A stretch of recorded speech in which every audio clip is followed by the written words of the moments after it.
nesse último bloco, o Sinotícias recebe aqui o deputado federal Paulo Folleto, capixaba, né, aqui de Colatina, e veio a Linhares e conversa conosco. Uma semana bastante tumultuada, uma efervescência total no Congresso, né, deputado? Cláudio, eu tive que esperar. Primeiro, queria cumprimentar os capixabas e agradecer ao Sinotícias, né, a oportunidade de a gente estar conversando com a nossa população, esclarecendo dúvidas, colocando posicionamento, enfim. É muito bom estar aqui com você e com a equipe da SIM. Eu esperei até na quinta, no final do dia, para ver se eu podia vir embora, porque ainda não havia uma decisão se ia para o plenário, né? Na CCJ terminou, foi votado, né? Chegou no fim, ou estaria sendo publicado na sexta-feira, e a votação só poderia ser na segunda. O presidente, numa conversa que eu tive com ele, disse, ó, não vai ter quórum, eu só vou deixar para depois, vai ter recesso, até porque o Senado queria fazer recesso, as duas casas têm que entrar em recesso juntos, se não combinarem, não tem recesso. Então ia ter recesso e na quinta de noite a gente teve o espaço, pôde voltar para casa. Uma semana complicada, governo tirando deputado da CCJ e oposição ferrenha, né? Uma manobra ali intensa, né, para articular. Bom, a gente está falando aqui da votação na Comissão de Constituição e Justiça, né, desse processo, né, de apuração das denúncias lá contra o presidente Temer, que acabou não passando. Agora, isso também não significa, no plenário, imagino que a coisa pode ser diferente. O plenário é independente, eu imagino que nós parlamentares, vamos sofrer uma pressão da base, porque o Temer não é um governo que agrada a população. O Temer é um governo que trabalha com o Congresso, com os deputados e com os senadores, coisa que a Dilma não fez. A Dilma não suportava deputados. Poucas reuniões que tivemos com ela com 5 minutos de reunião, começava a bater as pernas, chamar... Não tinha muita paciência. Não tinha paciência nenhuma. Inclusive, eu falo que a Dilma perdeu o mandato não para as pedaladas, ela perdeu o mandato para si mesma, pela impaciência e pela falta de relacionamento com o Congresso. Não conseguir dialogar. Não. O Temer tem isso, porque foi 5 mandatos de deputado federal, 3 vezes presidente da casa, então sabe as manhas desse meio político. Mas eu tenho certeza que parlamentares vão receber, nas suas bases, pressão para acatar a denúncia, para votar pelo acatar a denúncia, aceitar a denúncia, né? Ô deputado, onde é que o presidente encontra tanta força? Assim, o senhor mesmo falou que, por parte da população, ele realmente não tem a aprovação, né? Mas mesmo em meio a tantas denúncias, realmente um governo que está assim, em frangalhos, é o que a gente percebe daqui. Como é que o senhor avalia lá pertinho, lá em Brasília, como é que o senhor vê isso? Como é que ele consegue ainda se manter no poder diante de uma situação dessas? Porque ele priorizou, ele deu independência ao Meirelles como ministro da Fazenda, ao Diogo como ministro do Planejamento e a uma capixaba que tem a chave do cofre. A Ana Paula Vescovi é nossa capixaba, colatinense como eu, e ela hoje é secretária do Tesouro Nacional. Então, essa equipe ficou com autonomia de fazer gerenciamento da Fazenda, não esquecendo, Cláudio, e nossos telespectadores, que o Meirelles foi, durante os 8 anos do governo Lula, o presidente do Banco Central.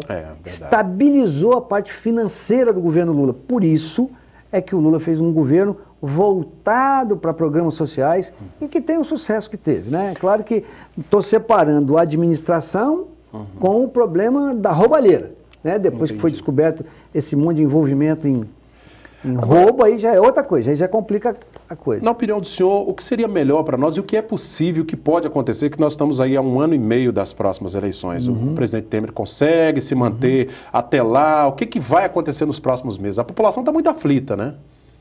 A impressão que eu tenho, assim, opinião pessoal do que eu vejo, acho que o Temer cai. Se não cair nessa primeira coisa, está certo que vai mudar, o Janot sai, entra uma nova procuradora que ele indicou. Se seguir o que está acontecendo, se ele passar pelo primeiro, tem a segunda denúncia. A Procuradoria-Geral fatiou, né, as denúncias, uma para obstrução de justiça, formação de quadrilha, apropriação indébita. Então, eu não sei se suporta 3, não. Então, esse mesmo processo que nós estamos vendo seriam pelo menos 3 vezes, mais 2 vezes. Eu acho que o governo cai, acho que o Rodrigo Maia assume a presidência, acho que vai dar tempo de fazer eleição indireta, porque o máximo é de 6 meses, depois tem que fazer eleição indireta. E aí... Complementa até a eleição. O Rodrigo deve seguir até o fim. Ninguém vai mexer na parte econômica.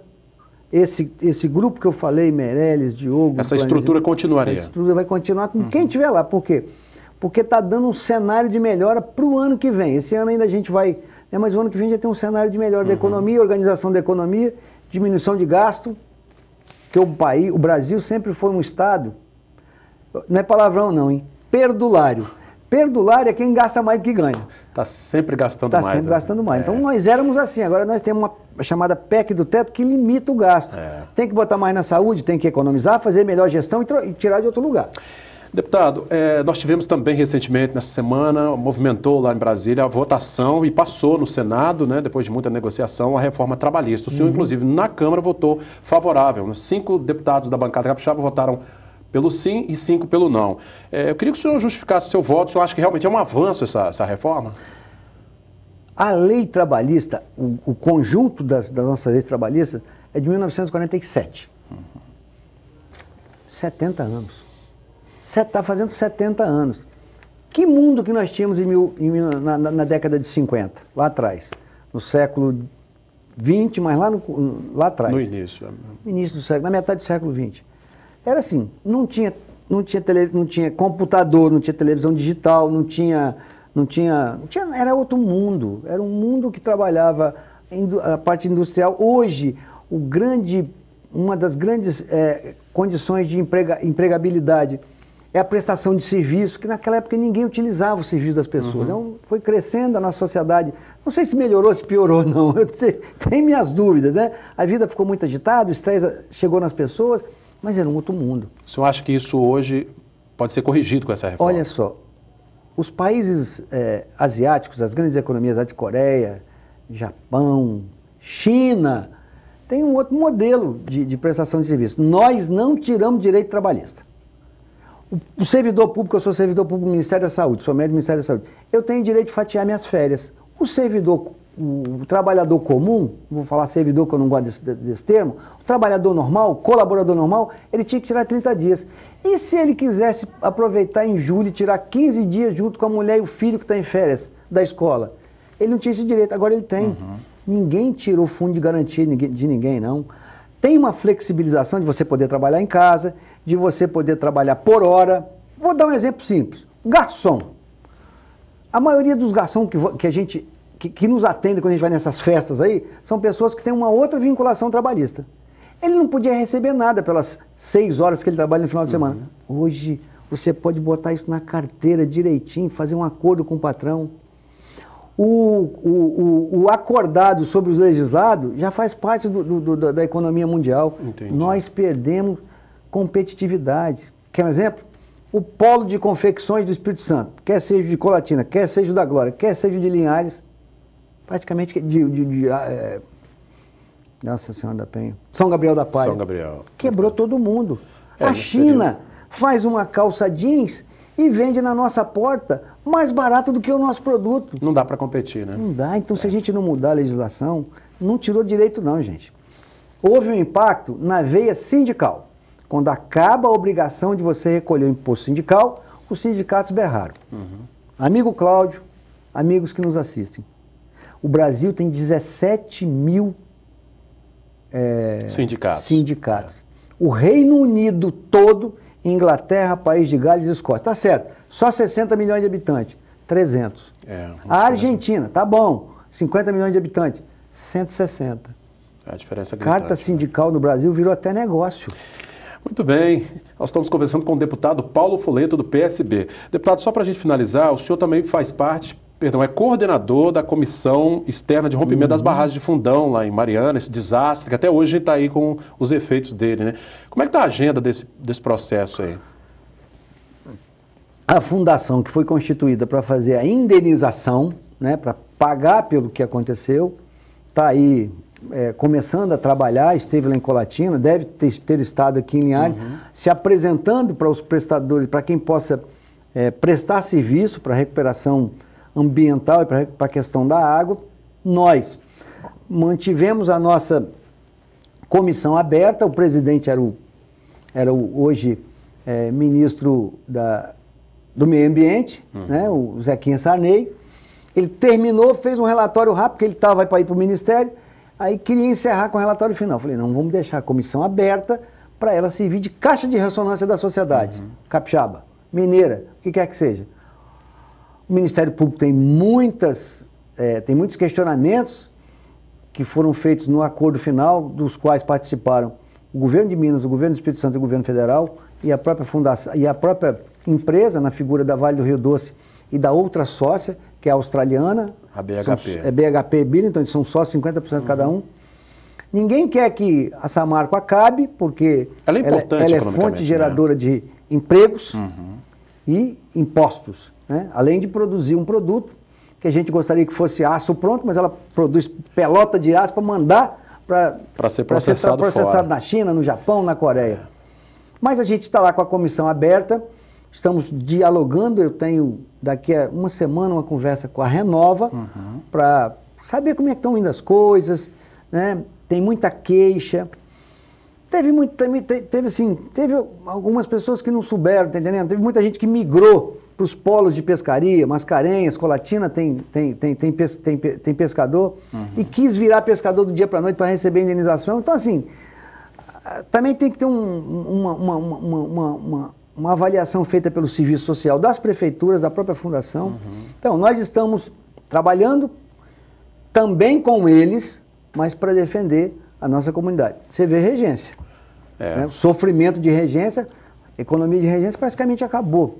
Nós estamos aí com um programa aí de uma semana que está acontecendo lá agora, né? Com o resgate da cultura, com valorização do artesanato, da gastronomia. Mas a fonte primária deles lá realmente se esgotou praticamente. O turismo e a pesca, né? Eu participei recentemente da palestra do professor Bianchini, da Universidade Federal do Rio Grande do Sul, que está em rede com a Universidade Federal do Espírito Santo, avaliando o manguezal e avaliando metais, pesados ou não, no rio. A incidência é alta ainda. A incidência, não. A de metais está tudo dentro da faixa de aceitável. Quando vem uma chuva, uma enxurrada, não está tendo muito, graças a Deus, aí vai fazer o turbilhonamento e realmente vai subir um pouco, mas já está nos níveis aceitáveis.